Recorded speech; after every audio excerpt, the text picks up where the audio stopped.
Hi, this is Aldo Nova. You're listening to Sonic Perspectives. Aldo, thank you so much for taking the time to speak with us today. I really appreciate it. Been a big fan of yours for quite some time. Thank you. Thank you very much.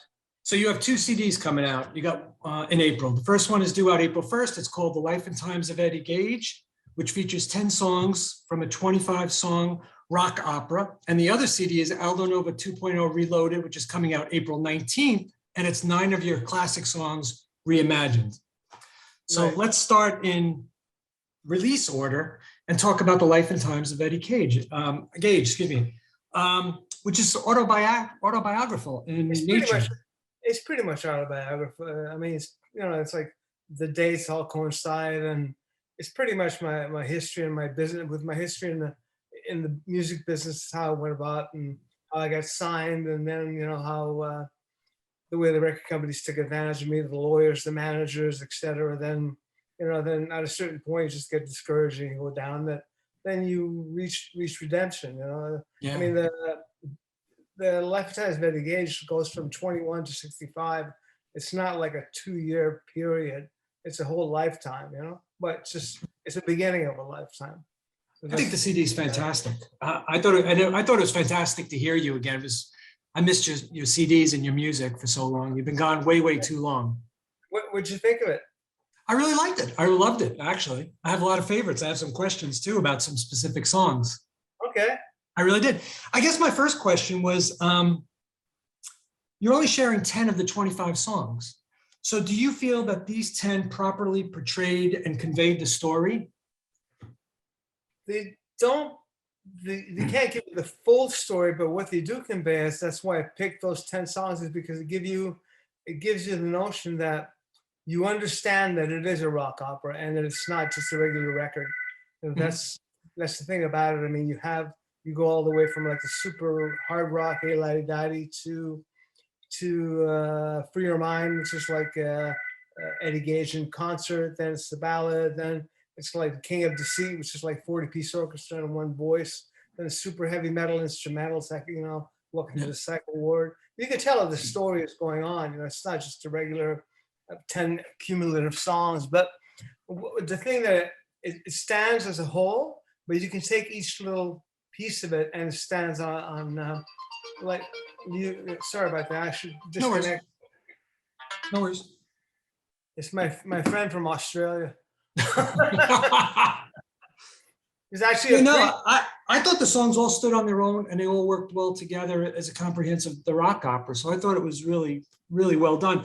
And I was wondering, those 15 other songs, are they more like orchestral moments, perhaps, that is in a rock opera sometimes between parts or scenes? No, it's all singing and music. It's all songs, different songs that convey different things. As a matter of fact, I think in every one of the songs, it's a completely different style of music. It could be R&B, it could be a hard rock, it could be blues oriented, all synth type, synth based songs that are just like pop. Every song is a different style because of the scene that it's in. But there are no. It's not like Tommy, where there's like these little bits of people talking or singing. I didn't want that, as a matter of fact. I just wanted something that the songs told the story. It's interesting because you don't really hear rock operas anymore. You mostly hear concept records or concept albums. What was the decision to call this a rock opera versus a concept? What's the difference in your mind? I guess a concept record would be something that has a recurring theme about it, or I don't know. It's just, for me, it was when I started writing it in 2008. It automatically came with I wanted to write a rock opera, and the title already came through The Life and Times of Eddie Gage. So that's a story being told. The concept album, I don't know. I think I always considered Subject was a concept album, but it was just a collection of songs. But it had a recurring theme in the song. To tell you the truth, I wouldn't know. I don't really know. Honest, if you really want to be honest, I don't know. It's just, for me, it was always a rock opera, and That's I kept writing and scrapping songs, putting songs in, adding songs, but I never pushed it. I never, people ask me, why did it take so long? It's because when I first started in 2008, I had the the things, all the songs that I wrote in 2008, all 8 of them appear on the final record. And people say, well, how come you didn't finish in 2010? Because I'm not the kind of guy who sit down at a piano and force myself to write. I've done that before. I spent years as a songwriter. I went from like a successful artist to being a successful songwriter for other people, where you sit in a room and you sit with another guy or 2 other guys and you write a song. I let The Life and Times of Eddie Gage be completely inspiration. Like, you know, I would write, I wrote in 2009, then I didn't write a song till 2013, and I didn't push it. Wow. Then I went from 2013 to 2014, 2017. In 2019, 2020 came quite a bit of the songs. And then November 11th, 2021, I wrote Les Anges, which is the last final piece of the puzzle. So at that point, Bob Ludwig had had enough. He goes, you got to stop. So you have to, you know, he says, you got to stop. I'm tired of mastering and reassembling this record. So that's funny. I read it, maybe it was from an interview or from articles on the internet, that you're even considering doing this as a play. And if that's the case, will you be taking a part in the play? And who would that part be? Would I be taking? My part in the play would probably be like not the director per se, but like the musical director. Okay. You have to get people, because like I said, Eddie goes from 17 to then 65. So would it be a variety of guys or heavy makeup? But Eddie Gage was never, it was meant to be, people were interested in doing it, and they still are. But it was always meant for me to check it out on the road, like, you know, to go back on the road to come up with something that I wanted to tour with, and that would be great live for people to see with the show. Much like Muse. Have you ever seen one of their concerts? No. Never seen Muse. It's quite an experience. So I want to give people an experience. You know, it's a really feel like, you know, a great light show, a great story. I don't know, but I want to do that, and I also want to rock, which comes back to Reloaded, which is like just straight out, balls out, you know, stripped down, bared down music. But Eddie, and like I said, I'm a storyteller, so each song tells a little story and a character, so you can pull them all out like that. You should come out at the end and be the final Eddie, you know? I should, yeah. By the time it gets done, I'll be 95. and I'll still look like this. That's well, you look great. So that's what matters the most. The story talks about redemption, spiritual awakening, perhaps. Are you a spiritual person? Have you changed over the years? Maybe if this is biographical? Have I changed? I think I've always, I was born Catholic, baptized, all that stuff. And of course, I only know one prayer, "See Our Father." So I think I've said that like forever and ever and ever and ever. And then at a certain point in my life, because of not emotional problems, because of a really bad marriage and a relationship, and everything was going wrong and everything was going wrong. At a certain point, I have to give up and just say, you know, Jesus saved me. I got on my knees, and it's not that I'm born again. I was always there, but I don't know. It's just something that's there. I believe in something. You know what I mean? Yeah. Because believing in something gives you the ability to believe in yourself. So I really believe in myself. If you believe in some people that believe in nothing, then that's their right. I believe in something, whatever it is. It's got a name. They call it God. They call it whatever they want to call it. It doesn't matter. To me, it gives me faith in myself. That's all. It makes me stronger. That's a great response. Yeah, I was born Catholic. Still go to church every Sunday. I actually, when I was younger, I played in the church folk group. You know, guitar, because I had nothing to do. I like the group thing. Like, you know, what I like about the church, especially the little church that I used to go at in town, that very small church, but that part of where they, you know, turn around and shake your neighbor's hand, stuff like that. It was like, we just, you know, hi, how's it going? Shake your hand.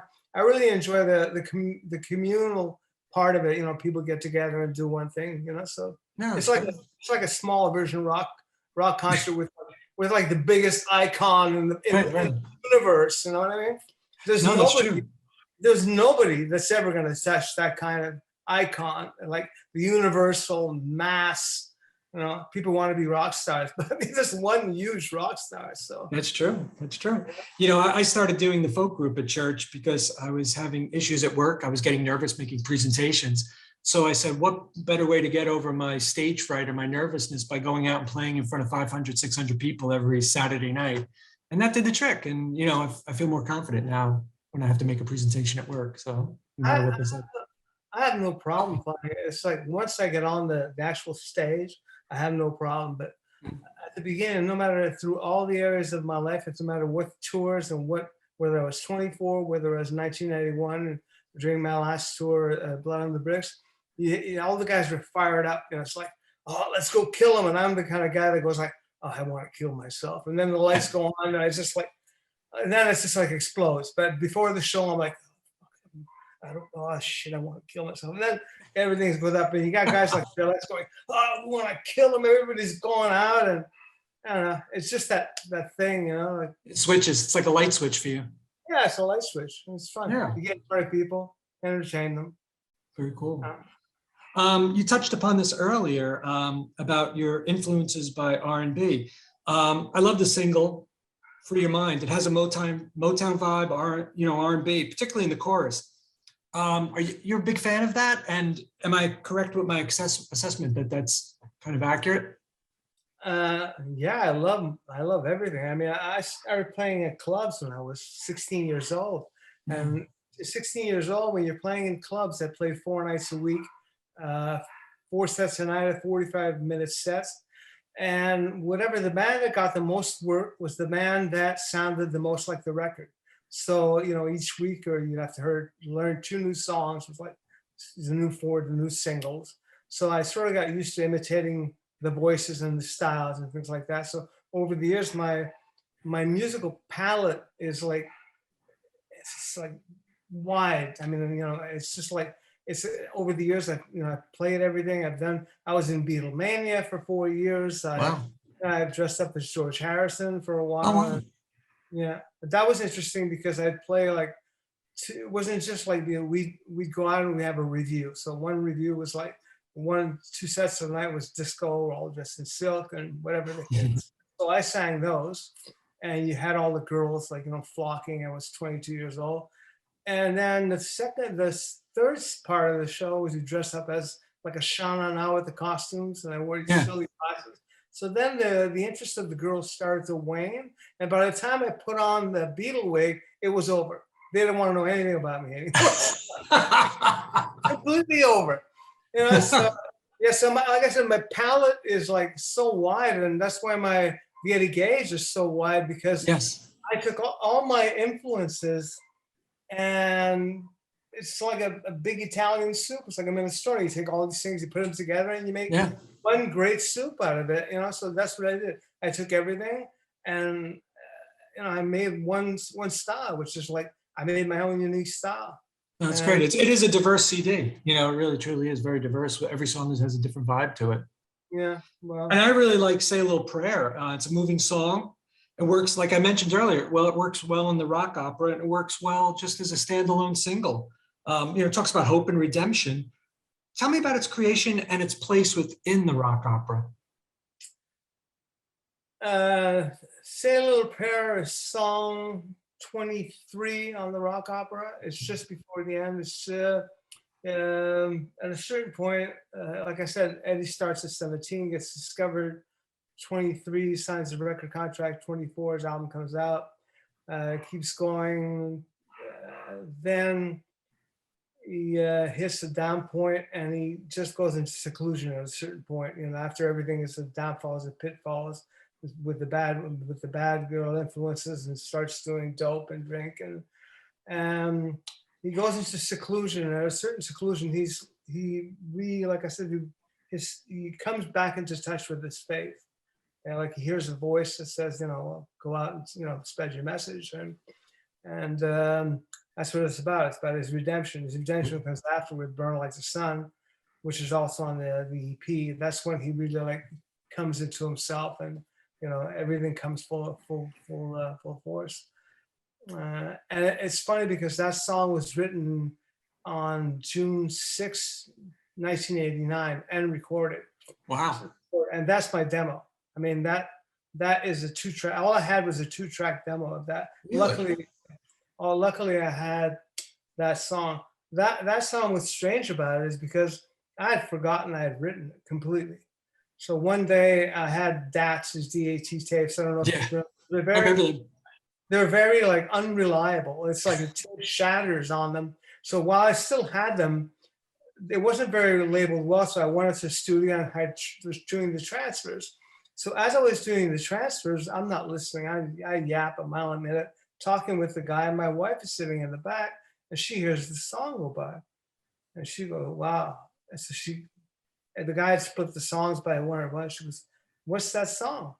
I said, "What song?" She goes, "That one." She goes, "Play it." She said, "Play that." I said, "Oh yeah, that I even forgot I wrote it." And I'd written it in 1987. And in 1987, I had a trauma with my voice, so I had one demo singer sing it, and then 88, I had another demo singer. So I kept arguing with you for 2 weeks. That's not me singing.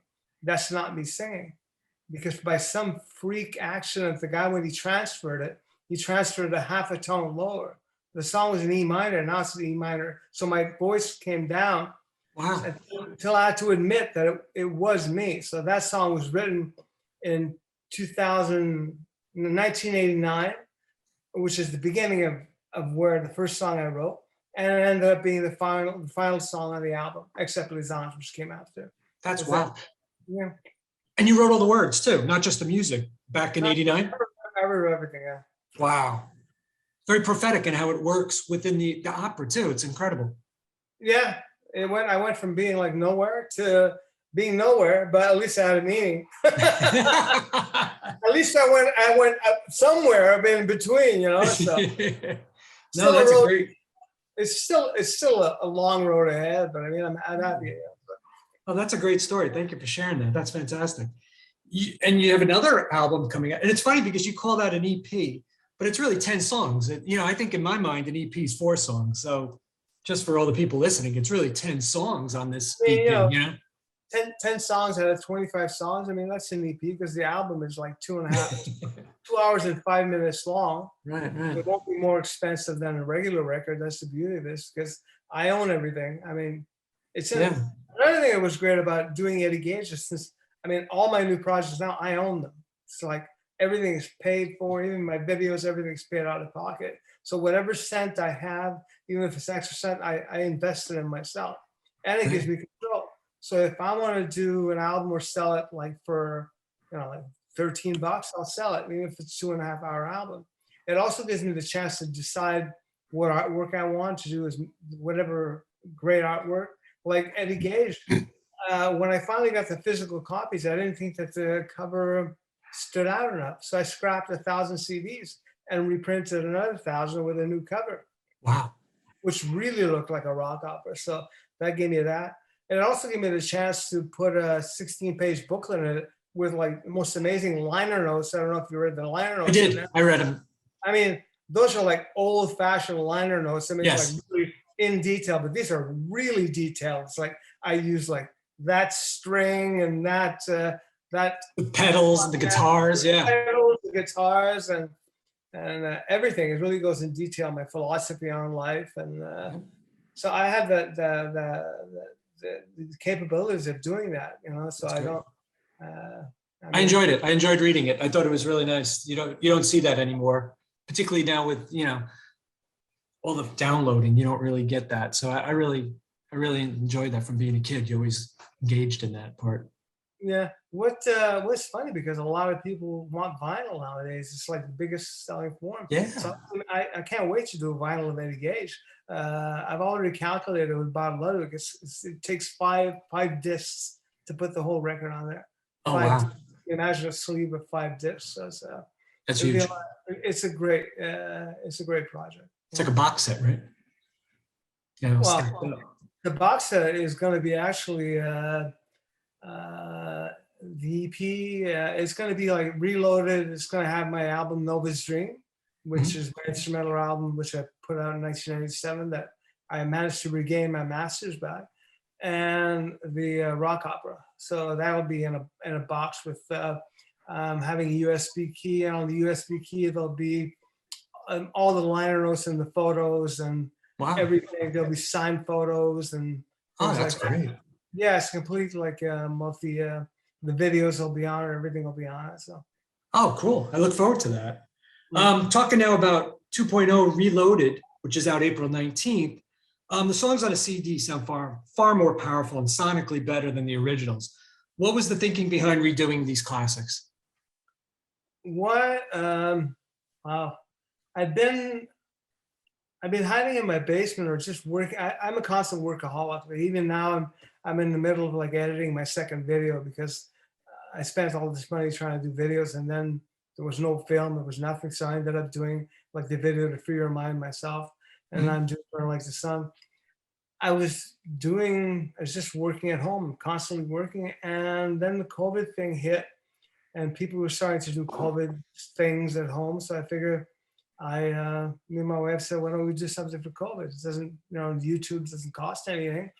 So we went downstairs, and she set up a cheap Canon camera, and I really wasn't paying much attention that day, so I wasn't particularly trimmed. I looked like she called me the walrus. I looked walrus. My hair was undone. It wasn't like today that I took a shower. It was like, wasn't expecting this at all. And I did Paradise, and a lot of people got a lot of reaction. The biggest reaction though was like, "Oh my God, I didn't know he was still alive." Oh yeah, no, a lot of people say when you stay away that long, and I mean, when I disappear, it's completely, you can't find me on the internet, you can't find me anywhere. I mean, completely off the grid. And so people were going, wow, I can't believe he's still alive. He's still good, and he still looks good. So I kept doing more and more and more. And Reloaded is just those tracks remixed. That's it. But I kept the tracks with the same format. Like, they don't stretch too far out of where the original one, like Fantasy is still Fantasy, but it's powerful. I stripped it down to like nothing: bass, drums, guitars, and one keyboard. And I got an amazing rhythm section, and we just go for it. It's like, yeah. I remember when that came out on YouTube. I watched it. That was great. Yeah, it's a good stuff. Now, what was I going to say? With so many great songs in your catalog, how did you narrow down the selection, and what was the criteria that would go on this 9-song CD?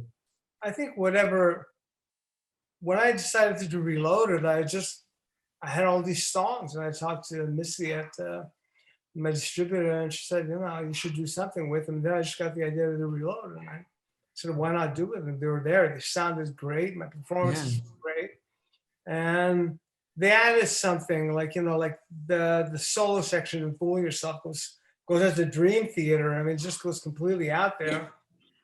I don't know. The songs just had muscle to them. They're turbocharged. I mean, so True. I said, let's put them out. And then I said, okay, well, let me do something else that nobody's ever done. I'm going to put out 3 CDs.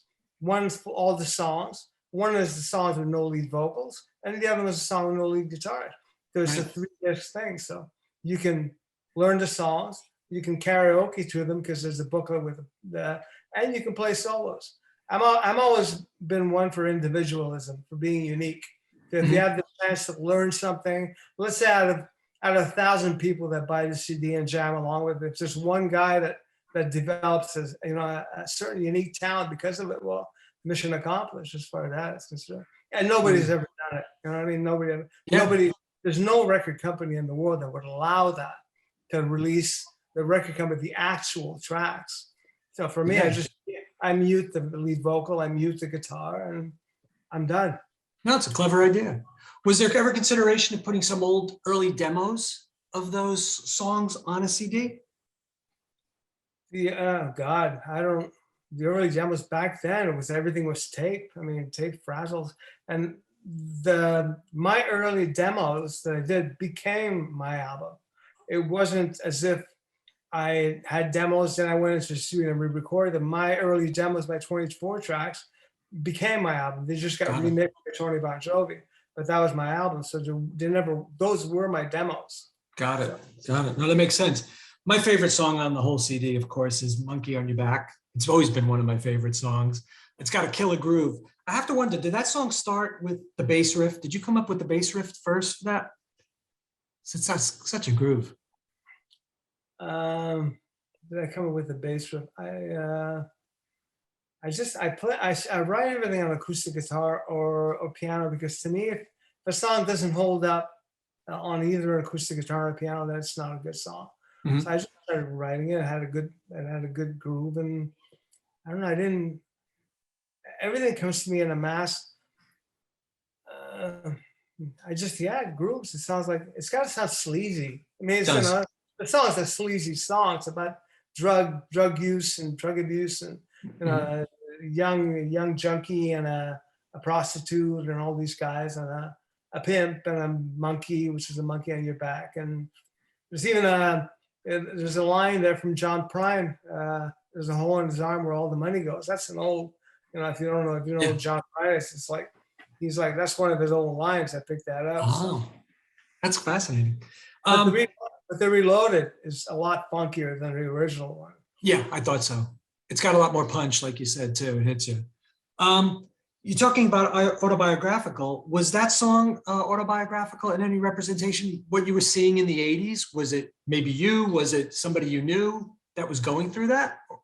Because nobody really talked about, heroin addiction back in the 80s, Nobody talked about being anti-drug. I mean, it didn't exist back then. Right. My whole the way I write is completely first person. It's like experience. Fantasy was me going down 42nd and Broadway back in the 80s. First time I'd ever been to New York in my life, and just describe like the prostitutes and the lights and the neon lights. And this was when 42nd and Broadway didn't look like Times Square. I mean, that was like sleazy, go and sex girls and triple X everywhere. And Monkey on Your Back is just an observation on society at that point. It's like in 1981, I did Blood on the Bricks. It was about gang wars, and nobody had written about gang wars. Yeah. It was about, it's just an observation on society or something I've experienced. If you walk down 42nd Street now, you wouldn't recognize it. It's Disney related, and it's a whole different world. I grew up with what you described earlier, and it's very different. Where are you from? New Jersey, Central Jersey, but So you must know Jack Frost. Everybody knows Jack. I know Jack, yeah. I was going to ask you about him. I see him sometimes driving down the road, and he had a black Mustang at the time I saw him. I've seen him in record shops too, so yeah. Yeah, no, if you see my video, Free Your Mind, Jack's in it, Dario Sexas is in it. Jack was a funny story because Jack, I had a guitar player, I had a band, but I hadn't been on the road, but I was thinking about going on the road.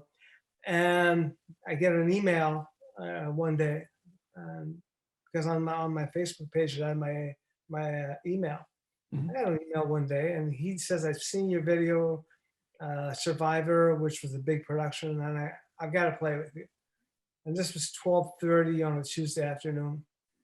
And so, okay. So I answered back. I said, well, I'm not really looking at the time. 3 minutes later, I get another email. No, I really have to play with you. Send me some links. I said, can you send me some links? And here comes a page full of links like that, Sabotage, all these things. So I started looking him up, and I looked at a gig with John Beaufort, and then back and forth. By 2:30, he had the gig. I never met him. And this was the same thing with Dario. I was playing with Tim Gaines, the guy from Striper. Yeah. And Tim one night just says, we're supposed to go on tour this summer, last summer. He says, listen, I can't do it. I've decided to spend my time with my family. Jack gives me the number of a guy called Dario Sexas. Call Dario, talk to him. Great, you're in. Now we go to shoot a video, Free Your Mind, $60,000 production out of my own pocket. Big light show, big everything. I never met Jack. I never met Dario. And I had no backup plan. The only guy that I knew in the band was Billy Carmassi, my drummer that I'd known for 40 years. They've been playing with me. And I had no backup plans. Like, it's just not as if if they don't make it through, I've got some guys in the wings, I've got this guy there. If they don't make it through, I'm screwed. I mean, so they make it through, no problem. And we're like buddies right away. Me and Jack, we were like, talking like that. The only guy that doesn't make it through is Carmassi. He doesn't make it through. he brought the wrong passport to the airport, and then he missed the 72-hour COVID test or something like that. Oh, The guy who's now in my band, Angie. So it was it's funny, but I never met Jack. I never met Daraboo. We talked on the phone a lot. We did some Zoom stuff and just got along great. that's And great. a great band. I interviewed Jack a while ago for Seven Witches, a band he was in a while ago. I don't know if you know still, but hell of a nice guy. And like I said, I met him at record stores, and I saw him drive past me on 287 one day, so that was funny. I was looking over, I was like, I know that guy. I think everybody knows Jack. I mean, it's Yeah, like everybody in New Jersey, right? He's a good friend of mine. It's like, oh God. Blood on the Bricks, great song and great album. I told you I got it right here. I was checking it out, I have it on my iPhone. And I'm glad you included Modern World too. The CD was a collaborative effort with you and John Bon Jovi. What happened to that relationship with him, and what happened to the label, Jamco, right? That's what am I saying that right? Yeah, Jamco. What happened to the label? I don't know. I mean, you know what I mean? It was only me and Billy Falcon on the label. I mean, it was just like, it was a very boutique album. Yeah. Very boutique label, I guess, you know. And as of 1991, I guess there was no, you know, as soon as the flannel shirts came in, you know, it's like when the flannel shirts came out, nobody wanted to do with anything that had hair above here, you know. Right. Everyone wanted to wear a flannel shirt and listen to grunge music. The minute everybody heard "Smells Like Teen Spirit," which is a killer song, that's what they wanted to do. So that was, I figured I think I was caught in the same whiplash as every other band back then. You know, it's just like you lost your niche, you did everything. I continued to work with John for years after that, and then we just decided to, you know, just go each our separate ways, and that's it. That was a great collaboration. There was some really killer songs on this CD. Really, really good stuff. The funny thing is, I'm confident I saw you in 1991 playing in Long Island, some bar called Industry. And I can't find any record of it on the internet, but I remember being there with a buddy of mine, going to see you because we loved the band and the CD. And you didn't come on till like super late, like 11 o'clock. Do I have that right? I mean, do you remember playing Long Island? It was out by the water. Any recollection of that? I think I do, as a matter of fact. And it was the night before we played Florida. I think it was something, and there was like, I think my keyboard player was his birthday, and somebody toasted threw water on his keyboard. I'm not sure. It was that was I think that was the beginning of that was about the big reason why Jamco shut the stores, because we were going around doing dollar shows.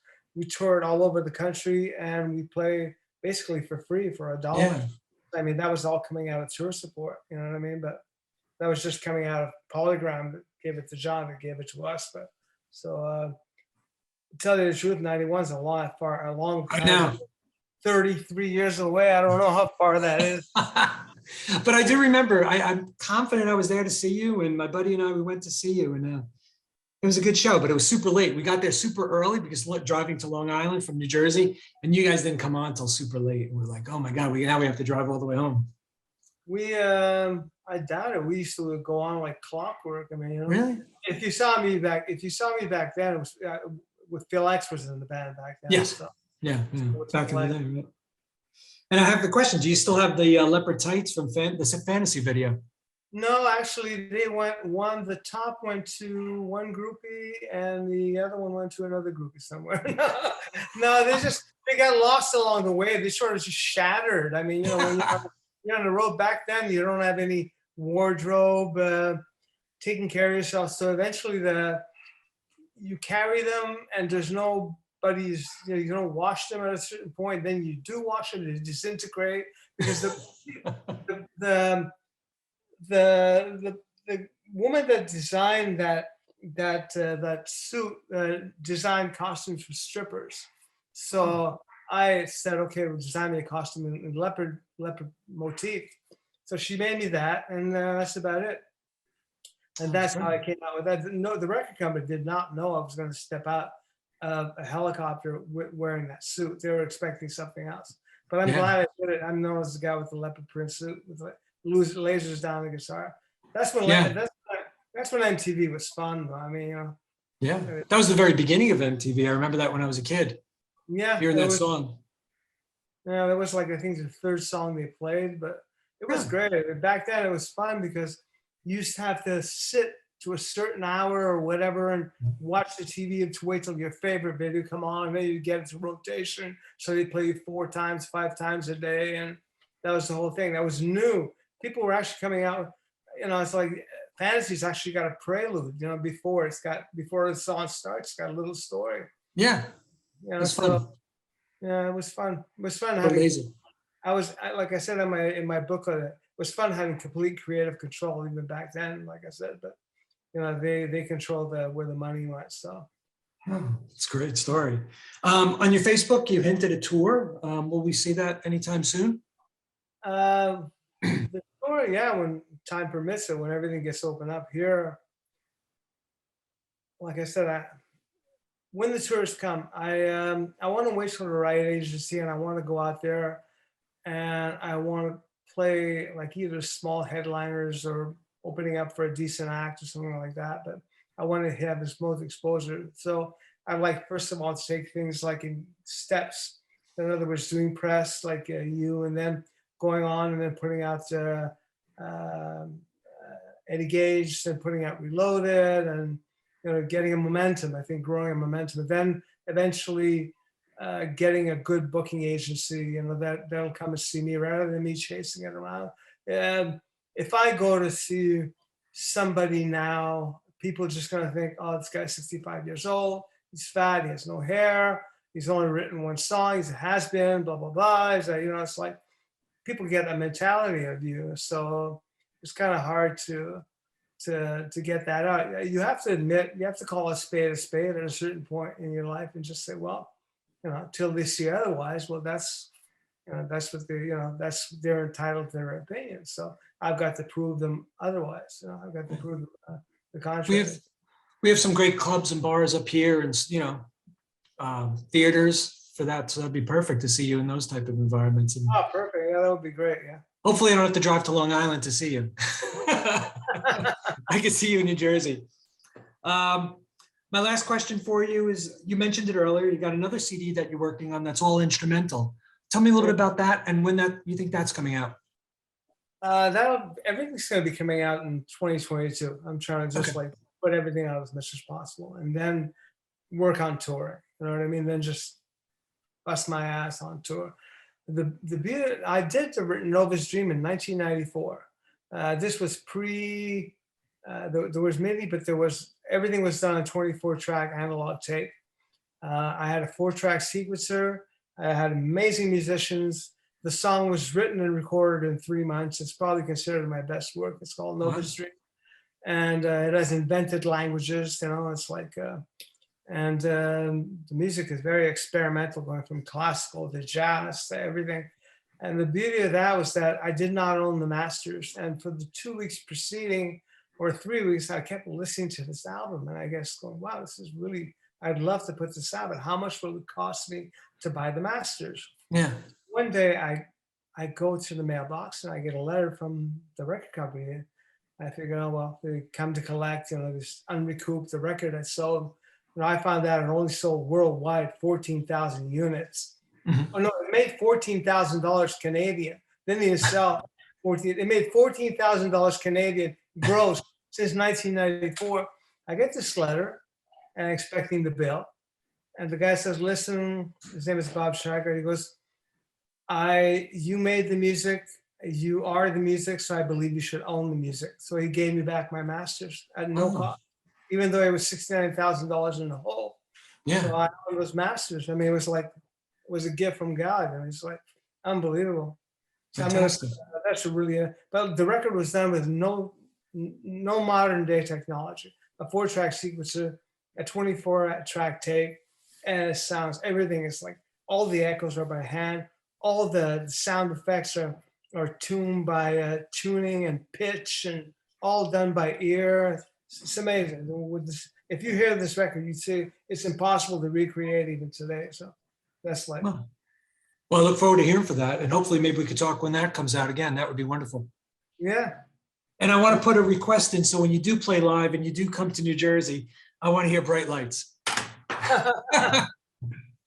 have to add that to this. I have no problem singing that, because if you listen to Fantasy when it was written on the first album was in G minor. And if you listen to a Reloaded, it's still in G minor. And if you listen to Blood on the Bricks, it's in E flat, and on Reloaded, it's in E flat. So I have no problem singing. But one beauty about it, my voice is at 65, and at 25 is better at 65. It's got a more meat to it, I think. Yeah. You know? A lot of guys lose their voice. So. Well, that's great. That's good. I'm blessed. So. Well, I really appreciate you taking the time to speak with me. I've been, such a big fan of yours. So thank you very, very much. It was really an honor and a fascinating interview. Thank you. Thank you very much. And hope to see you soon. Yeah, me too. Bye-bye. Bye.